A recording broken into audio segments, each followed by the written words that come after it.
Então, conte para nós aí como é que era o que que o senhor vê, o que que o senhor vê da diferença hoje, porque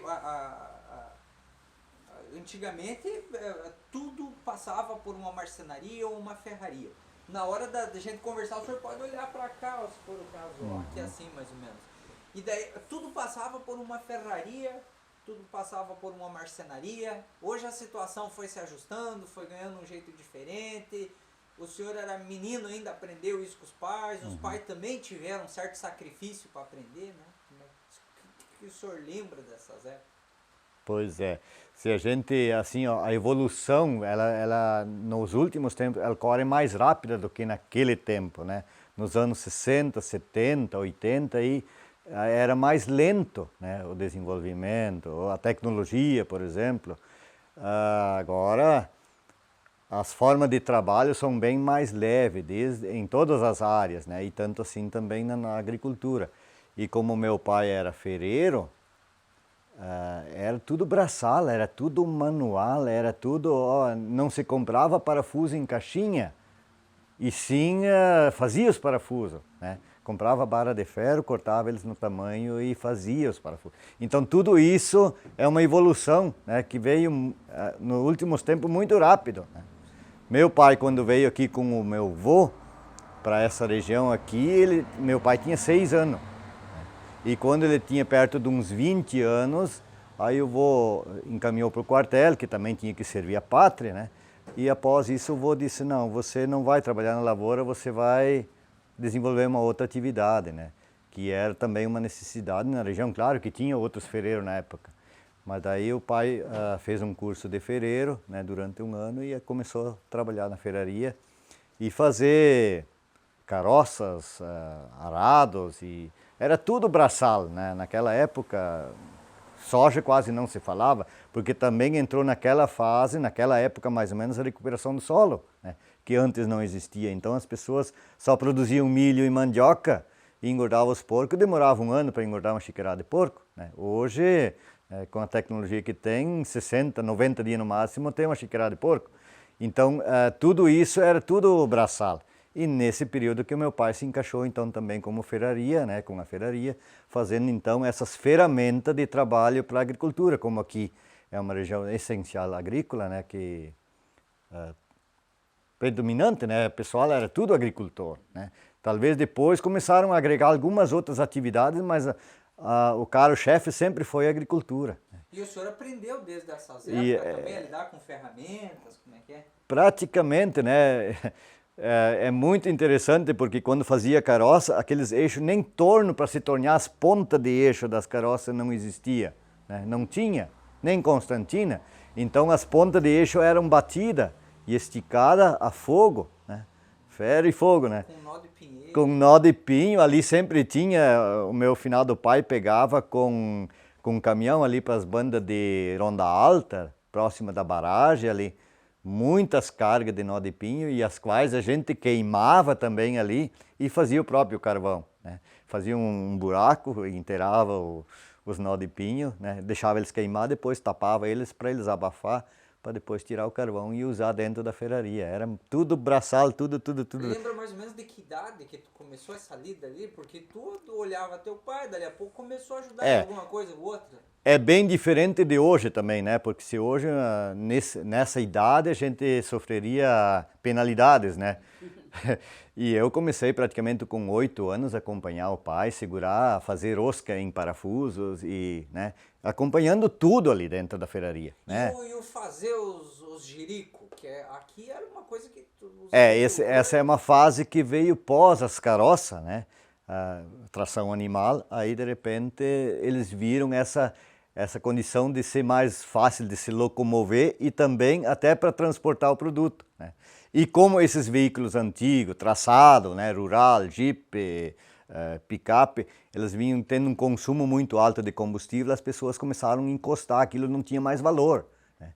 E aquilo foi agregando valor àquelas máquinas, aquelas carros, e também transformando isso para uma ferramenta de trabalho para a agricultura. Isso foi muito interessante. Quando a gente começou timidamente com isso, né? Meu pai até não queria, eu tinha uns 14, 15 anos, eu me formei no ensino fundamental e eu não tinha mais outra opção, né, de estudar por falta de recursos, né?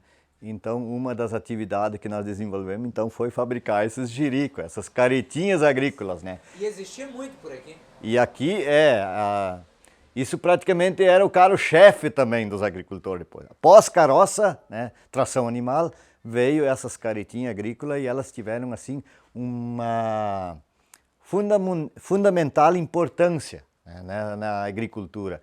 Porque apesar das pessoas ter já um motorzinho estacionário que tocava a sua trilhadeira, né, para debulhar os grãos, esse mesmo motor a gente adaptava em cima desses chassis de rural, de Jeep, e que fazia as duas atividades, né? Tanto debulhava o grão lá na lavoura, como também já carregava na carroceria e automaticamente já levava para o comércio, né? Porque também era uma questão assim, ó, antes disso as pessoas ensacavam esse soja, esse milho e carregavam na carroça e levavam até em casa, dali os caminhões tinham que vir recolher. E nem tantos caminhões tinha na época, né? E com o jirico já levava direto no comércio ou na cooperativa, que daí começou também a fundação da cooperativa, né? Então, eu lembro que esses jiricos, tanto a gente tinha que dar manutenção também, né? Mas a fabricação não parou, aquilo era uma fase assim, nos anos de 80, 89, 90, e aquilo era assim, ó. E aqui o senhor lidava tanto com a parte de ferraria, fazia a mecânica, a parte mecânica, quanto a parte de marcenaria que lidava com carros. Na verdade a parte de marcenaria nós compramos depois. Tinha um marceneiro aí próximo, era nosso vizinho aqui embaixo na esquina, e ele parou de trabalhar, essa marcenaria ficou fechada, né? Não estava bem fechada, mas ele não estava mais trabalhando praticamente. E aí eu tinha também sempre essa ambição de botar mais alguma coisa, né? Porque a gente sempre pagava para fazer as carrocerias em madeira, né? Tanto aqui do marceneiro, dos dois marceneiros que tinha no Xingu na época, né? E também lá na linha encruzilhada nós mandamos fazer algumas carrocerias. E daí depois disso nós compramos essa que estava então parada aí, e acoplamos aí, emendamos na nossa ferraria e começamos a fazer então nós mesmos as carrocerias. E com isso daí fazia também outras janelas, portas, móveis e coisas assim, mas bem mais tímido. Sim. O forte mesmo era sair da carroça e ir para o jirico, né? Que esse era praticamente a geração de renda nossa também. Que a cada... Durou muito tempo isso? Olha, eu acredito que foi um período de 10 anos, nem muito mais que isso. A gente ainda faz, hoje eu ainda faço, mas isso é talvez 2 por ano, né? Quem fazia as primeiras foi o Ido Schenig, ou não? Assim... Teu pai começou a fazer? O pai não queria fazer isso, né? O pai vinha bitolado na questão de fazer as carroças, os arados. Sim, o tradicional. O tradicional que ele tinha aprendido a fazer e fazia bem feitinho, né? Mas daí quando tinha, mas o pessoal dizia, mas se tu consegue fazer uma carroça, tu consegue também fazer um jirico, né? E eu também com essa empolgação, tipo, 17 anos, 18 anos, eu também queria fazer alguma coisa. Eu não tinha mais estudo do que primeiro grau, eu queria fazer alguma coisa. Então eu me empolguei. E com muita ajuda também do meu tio que morava ali ainda, que era solteiro na época. E não fazia somente pro Xingu, fazia para Constantina? Toda a região, Sagrada Família, São José das Missões, isso, aonde alguém tinha uma rural velha ou um Jeep velho, eles vinham procurar, não dá para fazer isso aqui, tu faz para mim, que tipo de motor dá para colocar? Era tudo, né, juntando peças antigas, peças usadas, para fazer alguma coisa que te ajuda. E houve um aperfeiçoamento nesse trabalho, que você lembra de, aos primeiros saíram assim, mas depois saiu daquele outro jeito e tal, teve uma certa evolução no aprendizado e na prática?